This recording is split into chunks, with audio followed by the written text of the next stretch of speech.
So hello guys, welcome back to my channel. और आज का वीडियो काफ़ी इंपॉर्टेंट होने वाला है। अगर आप रेलवे एग्जाम की तैयारी कर रहे हैं तो आज की इस क्लास में विश्व इतिहास के महत्वपूर्ण प्रश्नों को देखेंगे और ये सभी अपडेट परीक्षा की दृष्टि से बेहद महत्वपूर्ण है और आपकी तैयारी के लिए मददगार साबित होंगे। तो अगर आपको वीडियो पसंद आए, अच्छी लगे तो वीडियो को लाइक कर दीजिएगा और साथ ही साथ चैनल को भी सब्सक्राइब कर लीजिएगा, क्योंकि दोस्तों इस चैनल पर आपको रोजाना जो है टॉपिक वाइज क्लास कराई जाती है जो आपके आने वाले सभी आगामी परीक्षाओं के लिए महत्वपूर्ण रहता है। तो चलिए वीडियो को शुरू करते हैं पहले प्रश्न के साथ। पहला प्रश्न दोस्तों आपके सामने है, पहली बार संयुक्त राष्ट्र शब्द का प्रयोग कब किया गया? और हाँ दोस्तों, मेरे आंसर देने से पहले अपना एक आंसर टिक कर लें और लास्ट में कमेंट करके जरूर बताएं कि आपने कितने आंसर सही किए हैं। तो चलिए इस प्रश्न का सही आंसर देने का प्रयास करिएगा। पहली बार संयुक्त राष्ट्र शब्द का प्रयोग कब किया गया? तो दोस्तों ये 1 जनवरी 1942 को किया गया, यानी इस प्रश्न का जो सही आंसर बनेगा ऑप्शन सी बनेगा। अगला प्रश्न देखिएगा, निम्न में से किसे अणु शक्ति के शांतिपूर्ण उपयोग के लिए गठित कमीशन का अध्यक्ष नियुक्त किया गया था? तो दोस्तों ये डॉक्टर एच.जे. भाभा यानी दोस्तों डॉक्टर होमी जहांगीर भाभा को नियुक्त किया गया था, यानी इस प्रश्न का जो राइट आंसर बनेगा दोस्तों ऑप्शन बी बनेगा। चलिए अगला प्रश्न देखिएगा, धरती रक्षा कोष की स्थापना किस हेतु की गई थी? बहुत ही अच्छा प्रश्न है दोस्तों। इस प्रश्न का सही आंसर दीजिएगा, धरती रक्षा कोष की स्थापना किस हेतु की गई थी? तो मैं कहूँगा दोस्तों ये पर्यावरण संरक्षण हेतु की गई थी, यानी इस प्रश्न का जो राइट आंसर बनेगा दोस्तों ऑप्शन सी बनेगा। अगला प्रश्न देखिएगा दोस्तों, निम्न में से किस संस्था का गठन 1944 के ब्रेटन वुड्स समझौते के अधीन हुआ था? तो इस प्रश्न का दोस्तों राइट आंसर हो जाएगा अंतर्राष्ट्रीय मुद्रा कोष, यानी option A is the right answer. चलिए अगला प्रश्न देखिएगा, भारत अब तक कितनी बार सुरक्षा परिषद का अस्थायी सदस्य निर्वाचित हो चुका है? तो दोस्तों ये 7 बार हो चुका है, यानी इस प्रश्न का जो राइट आंसर बनेगा दोस्तों ऑप्शन सी बनेगा। चलिए दोस्तों अगला प्रश्न देखिएगा, संयुक्त राष्ट्र संघ का 193वां सदस्य देश कौन सा है? बहुत ही अच्छा प्रश्न है दोस्तों। संयुक्त राष्ट्र संघ का 193वां सदस्य देश कौन सा है? तो दोस्तों ये दक्षिणी सूडान है, यानी इस प्रश्न का जो राइट आंसर बनेगा दोस्तों ऑप्शन डी बनेगा। दक्षिण सूडान दोस्तों साल 2011 में संयुक्त राष्ट्र संघ में शामिल होने वाला आखिरी देश था दोस्तों। ठीक है, चलिए अगला प्रश्न देखिएगा, संयुक्त राष्ट्र संघ का 192वां सदस्य देश कौन सा है? तो दोस्तों ये मोंटेनिग्रो है, यानी इस क्वेश्चन का सही आंसर दोस्तों ऑप्शन बी की तरफ जाएगा। चलिए क्वेश्चन नंबर 8 देखिएगा, संयुक्त राष्ट्र संघ में वर्तमान में कितने सदस्य देश हैं? बहुत ही अच्छा प्रश्न है दोस्तों।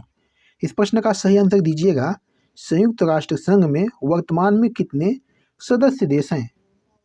तो मैं कहूँगा दोस्तों 193 सदस्य देश हैं, यानी इस प्रश्न का जो राइट आंसर बनेगा दोस्तों ऑप्शन बी बनेगा। संयुक्त राष्ट्र संघ की स्थापना दोस्तों 24 अक्टूबर 1945 को हुई थी। इसकी स्थापना दोस्तों अमेरिका के सैन फ्रांसिस्को में हुई थी, ये भी आपको याद रखना है।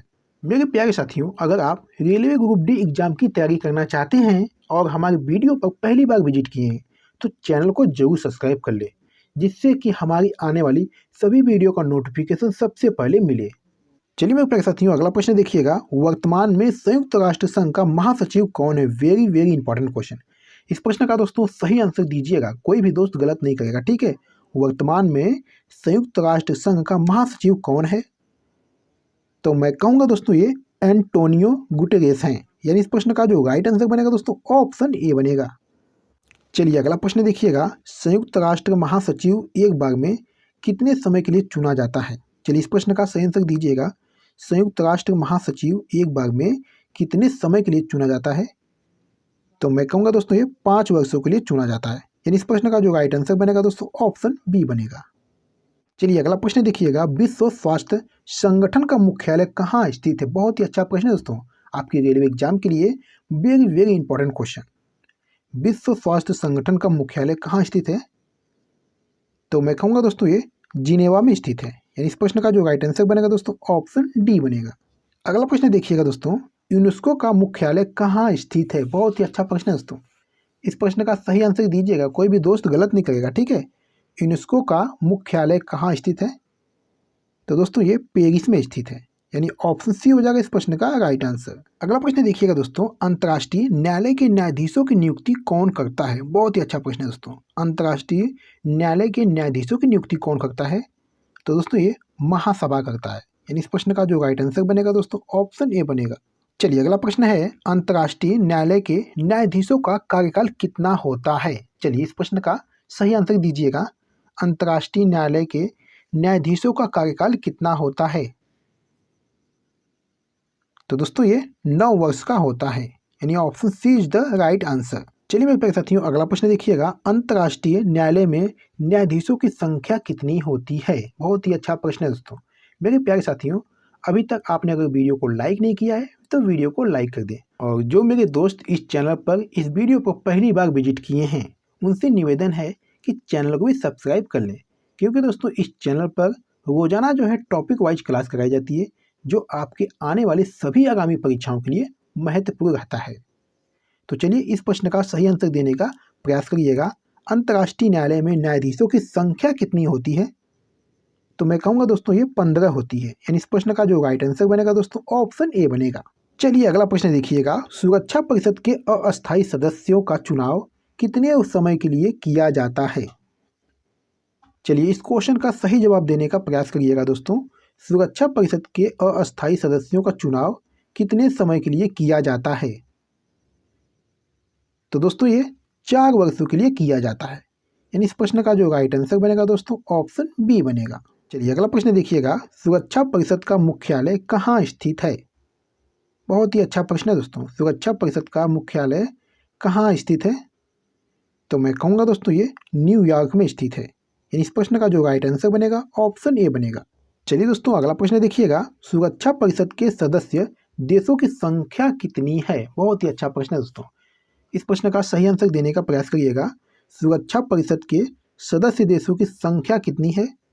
तो मैं कहूँगा दोस्तों ये 15 है, यानी इस प्रश्न का जो राइट आंसर बनेगा दोस्तों ऑप्शन बी बनेगा। चलिए अगला प्रश्न देखिएगा, महासभा का मुख्यालय कहाँ स्थित है? बहुत ही अच्छा प्रश्न है दोस्तों, वेरी वेरी इंपॉर्टेंट क्वेश्चन।